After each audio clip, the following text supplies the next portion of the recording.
preliminary arm down from section 1D4, and I'm going to discuss you our module 4. So on our previous lesson, we already tackled about the physical education, physical fitness, and gymnastics. But here in module 4, it also tackle about gymnastics, but it is more on basic positions. So there are 8 basic positions in gymnastics. The first one is standing position, sitting position, kneeling position, lying position, arm support position, four-base position, hand position, and arm position. So again, there are 8 basic positions in gymnastics, and here they are.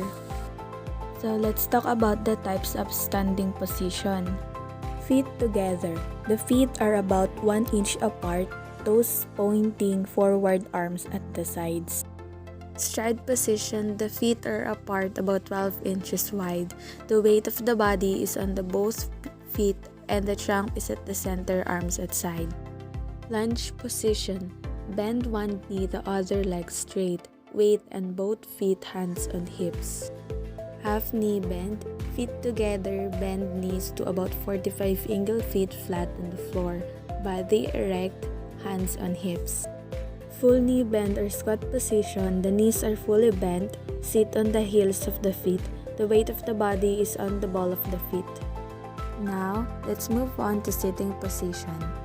Long sitting position, sitting with the legs extended forward, toes pointed, trunk erect and hands on hips.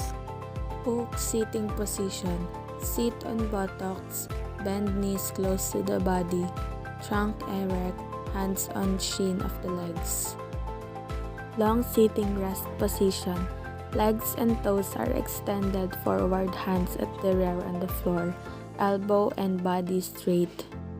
Tuck sitting position. Sit on buttocks, bend knees close to body, round back so that forehead and the knees are incorrect. Hold shin of the legs.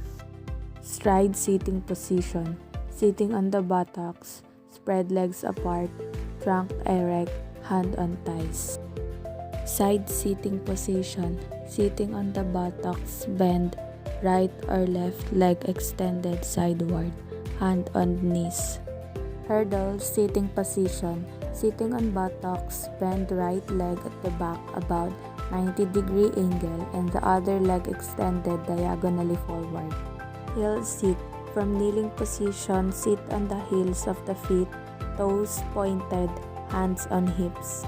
Cross sitting, sitting in a cross leg position. Frog sitting or trailer sitting. Now for kneeling position. Kneeling position. Kneel on both knees, knees close together, body erect, hands on hips. Stride kneeling position. Kneeling on both knees with knee apart. Half kneeling position. Right or left kneeling on right or left in half kneeling position in front, hands on hips. Kneeling position, one leg, kneeling on one leg, the other extended sideward, forward or backward. Now for our lying position, back or supine lying position. Lying on the back, the body is well extended, arms overhead, toes pointed. Front or prone lying position. Body is well extended, the side of the body is in contact with the floor, toes pointed, arm forward. Hook lying position.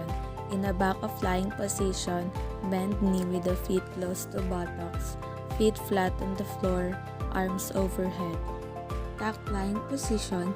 Lying on the back, hold the knees close to the forehead, hold shine of legs. Let's move on to arm support position. Supine or back arm support. From a long lying position, lift the body with straight arm support. Body, legs, and toes well extended in one straight line. Prone or front support. From front lying position, lift the body to front arm support. Body, legs, and toes well extended and in one straight line. Side arm support.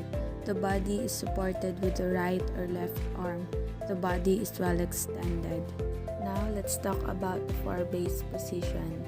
Dog stand position. From a kneeling position, place the hands on the floor, elbows straight, toes pointed, the knees and the hands are the base of the support. Bridge stand position. From a hook sitting, lift the trunk, legs and the arms in the right angle with the trunk. For hand position, hand on hips. Achieved by placing both hands on hips. Hands on waist. Achieved by placing both hands on waist. Hand on chest. Achieved by placing both hands on chest. Palms face downward and arm on shoulder level. Hands on head. Achieved by placing both of your hands on top of your head. Hands on shoulder. Achieved by placing both hands on the top of your shoulder. Hands on rear of neck, achieved by placing both hands on the nape of the neck. And lastly, the arm position. Arms sideward, achieved by holding up both hands sideways at the shoulder level. Arms upward, achieved by holding up both hands upward. Arm obliquely sideward downward, achieved by holding up both hands sideways at hip level. Arms oblique backward downward, achieved by holding up both hands backward at shoulder level. Arms oblique forward upward, achieved by holding up both hands sideways above the shoulder level.